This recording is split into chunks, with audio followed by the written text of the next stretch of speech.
আমার কাছে যদি জিজ্ঞেস করা হয় পৃথিবীর সর্বশ্রেষ্ঠ খাবার কি, তাহলে চোখ বন্ধ করে একটাই কথা মাথায় আসবে, যার আর কোনো তুলনা নেই। আমরা মধ্যমগ্রাম বাজার গিয়ে একেবারে বর্ষার ইলিশ কিনে এনেছি।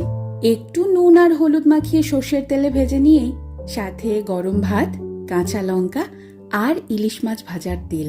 সত্যি কথা বলো, বাঙালির কি আর কিছু লাগে? এই দিয়ে তো পুরো প্লেট খালি। আমার মা যেহেতু স্কুল শিক্ষিকা, তাই অনেক সময় এমন হয়েছে ঘটা করে রান্না করার সময়ই পাইনি।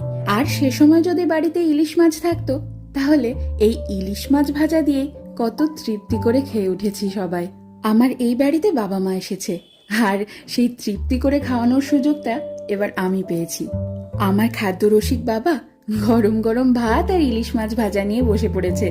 দেখো কত মজা করে খাচ্ছে, দেখেও যেন তৃপ্তি আসছে আমার।